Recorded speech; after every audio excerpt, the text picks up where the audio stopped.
in this video.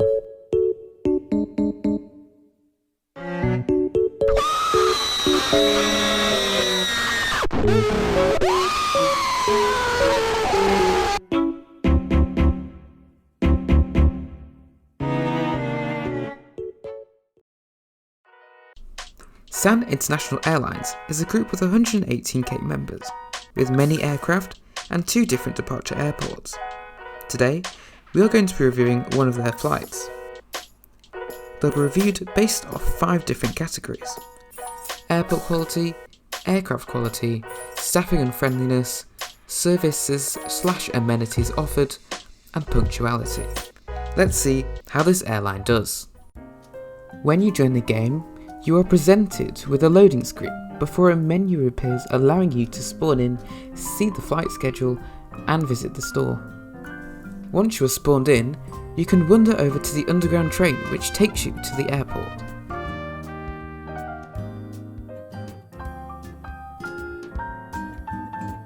I may have just missed the train as it took so long for it to arrive, but when it did... Oh my god, what is that? Oh my god! What is that? It seemed like the train didn't have a floor either, but eventually we got on board and headed to the airport.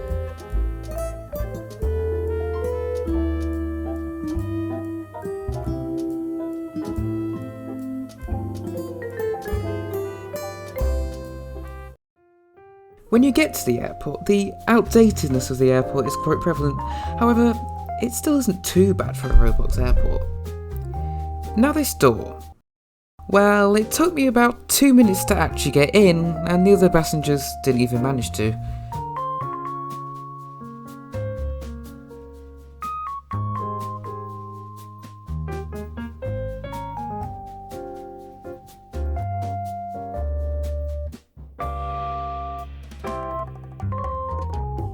Hooray! Well, at least we managed to glitch through. Anyway, here was the rather basic looking check-in area.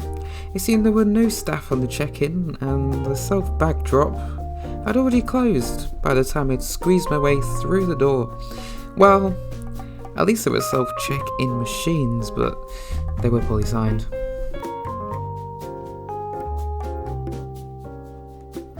They did have a temperature checker though, which was a nice touch, even if it is a bit irrelevant now. Time to head to everyone's favourite part of an airport, the security.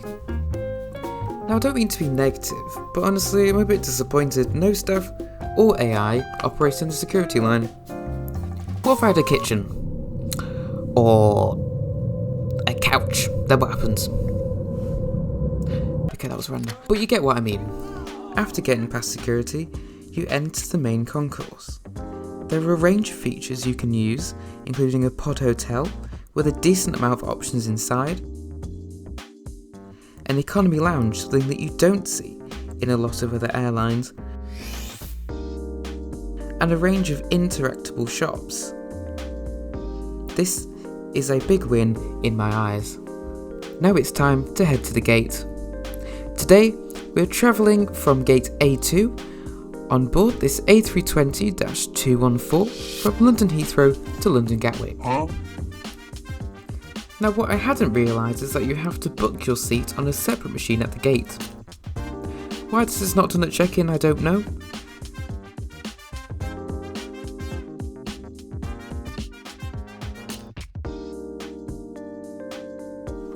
Before we depart on our extremely short flight to Gatwick, SAN offers amenity products at the gate. I thought we would try it out before we leave.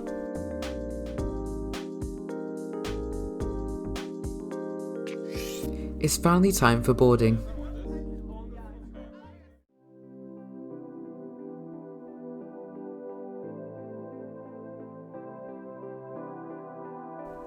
This A320 has 2 classes on board. Today I am sat in economy at the back.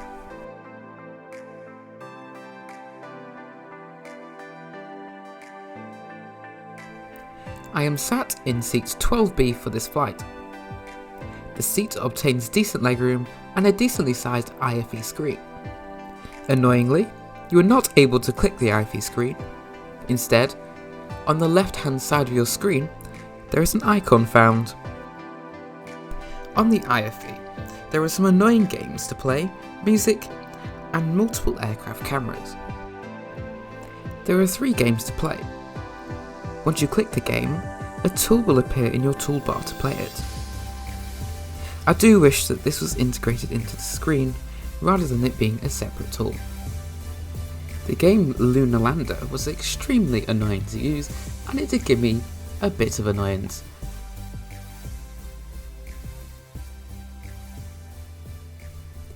Now everyone is sat and ready for what I thought would be a normal pushback, something mysterious occurred.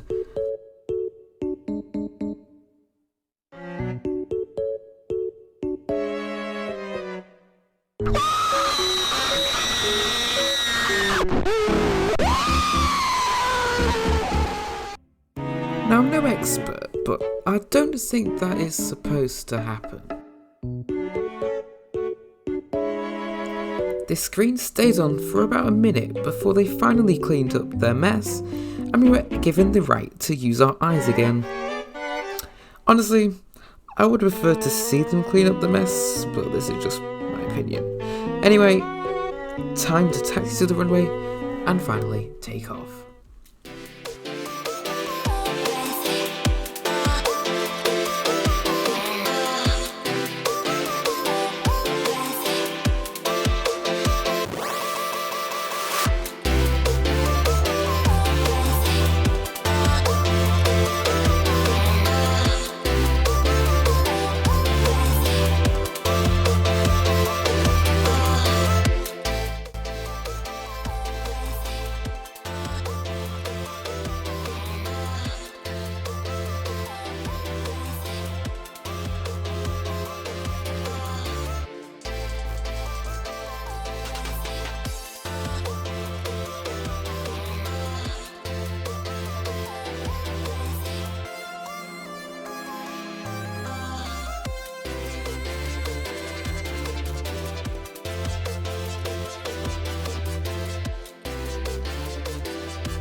We are off the ground and heading to cruise.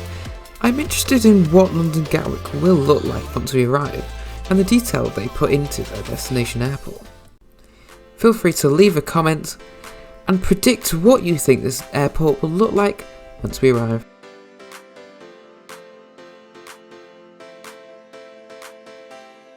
We are now at cruise and I got a PM from my flight attendant asking what I would like to eat. Let's take a look at the menu today. The menu is decently small and in my opinion does not really fit the vibe of the airline. I decided to order the egg fried rice, muffin and apple juice. It turned out to be quite nice and the food was decently modelled. Now it was time for possibly the easiest quiz ever recorded on camera.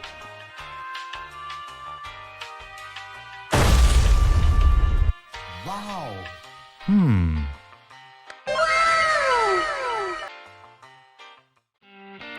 After a few more gargantuan, mind-boggling questions, it's time for us to start our descent into... Wait, where are we landing again? What the hell? Oh my God! No, get your ass on, boy.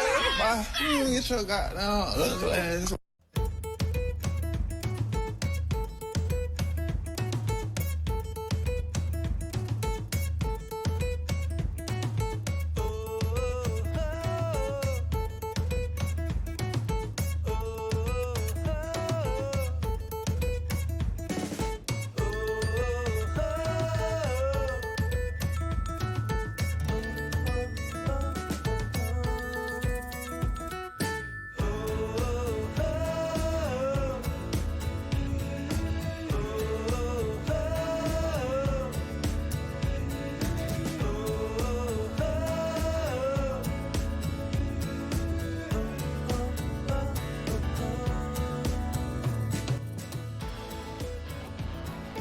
Well, welcome to Gatwick Airport, the Bahamas.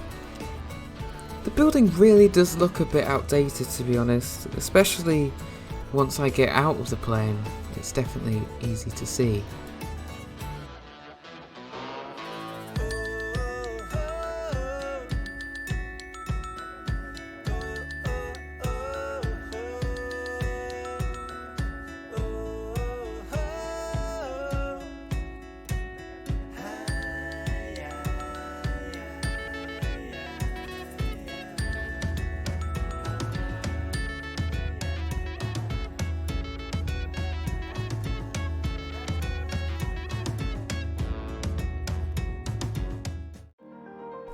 Well, here we are at the brand new London Gatwick Airport with overflowing luggage and a football stadium almost as big as the terminal building. After we arrived, we were able to respawn and spawn at the theme park. This is a nice addition, however, it's not great since the destination is supposed to be London Gatwick Airport. I am guessing it is a joke that this is London Gatwick Airport, or at least I hope it is. However, the destination should still have a good amount of quality and should have multiple amenities for us to use. It is now time for the summary of this flight. As a reminder, there are 5 categories in the summary. For airport quality in this flight, the airline scored 6 out of 10. Heathrow has some good interactive features, as well as quality lounges and sections. However, both Heathrow and the arrival airport are outdated and could do with a little bit of a glow up. For aircraft quality, the airline scores 7 out of 10 for this flight. The aircraft itself is quite old and lacks a smooth outside texture. The interior is nicely done, however the IFE screens could have been better integrated. For this flight, the airline scored 7 out of 10 for staffing and their friendliness. Staff were kind when spoken to and delivered on what you asked for. However, there was not many staff to help at check-in, and there was a lack of staff on desks, shops, and offering customer support. In terms of services, the airline scored 8 out of 10. There's a great deal of services in Heathrow, however not many in the arrival airport. The service did have some issues, like the pushback, however the in-flight service was quick and efficient. For the final category, the airline scores 9 out of 10. The flight was well on time, however, there was a long time between business and economy boarding, which could be shortened. This brings the airline's total to 37 out of 50.